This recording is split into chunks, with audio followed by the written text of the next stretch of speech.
हैं, जप करते हैं, तप करते हैं, यज्ञ करते हैं, सत्कर्म करते हैं, क्यों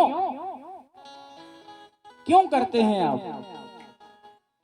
इसलिए करते हैं कि उस परमात्मा की मुझे प्राप्ति हो जाए।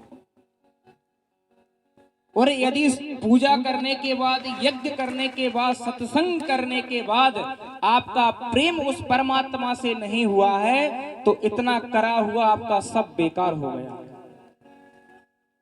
भाई व्रत क्यों करते हैं? इसलिए करते कि भगवान हमें मिल जाएं, हमारे पापों को नष्ट कर दें, हमें अच्छे मार्ग पर पहुंचाएं, इसलिए तो हम सत्कर्म करते हैं। और यदि इतने करने के बाद हमारी प्रीति उस परमात्मा ईश्वर से नहीं हुई, हमारा तार इस हृदय का तार उस हृदय से नहीं जुड़ा, तो कोई भी मतलब नहीं है। आपने अपने घर में बहुत डेकोरेट किया गया है, बहुत लाइटें लगा रखी हैं, और जिस ट्रांसफार्मर से लाइट आई है और आपने अपनी लाइट का कनेक्शन उसमें किया है, कनेक्शन होने के बाद भी अपने आपके घर में लाइट नहीं आई तो आपका पूरा डेकोरेशन बेकार हो गया। इसलिए अपने हृदय का तार उस परमात्मा के हृदय के तार से मिला दीजिए। जिस दिन आपका कनेक्शन उस परमात्मा से मिल जाएगा उस दिन आपका जीवन कृतार्थ हो जाएगा।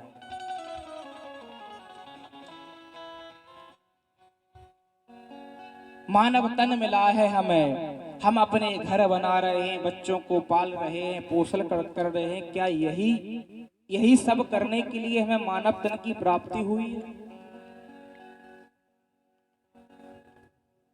एक पिता ने अपनी बेटी का विवाह बड़े धूमधाम से किया, बड़े धूमधाम से किया, क्योंकि वह पिता बड़ा उद्योगपति था और जिससे उसने शादी की है उस पिता के केवल एक ही बेटी थी, अरबपति था।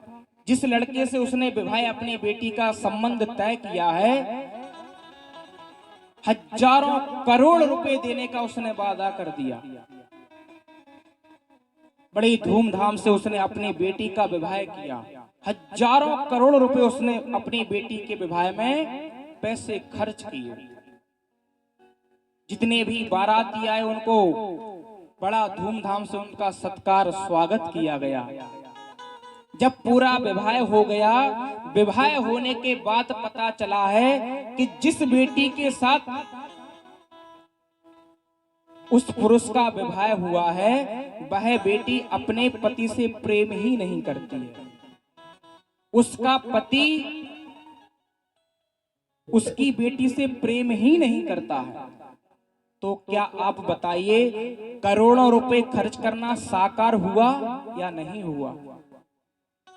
पूरा व्यर्थ चला गया।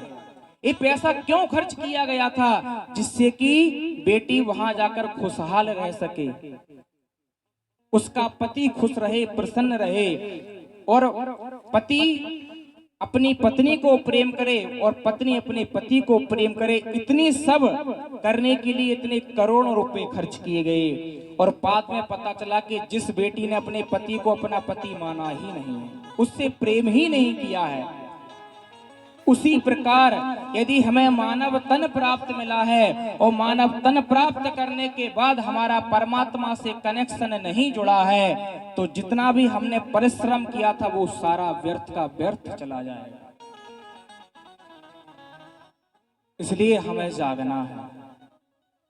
21,600 जो श्वास हमें मिली हैं उनमें यदि 600 श्वास ही हम भगवान को समर्पित कर देते हैं तो हमारा मानव तन प्राप्त करना साकार हो जाएगा।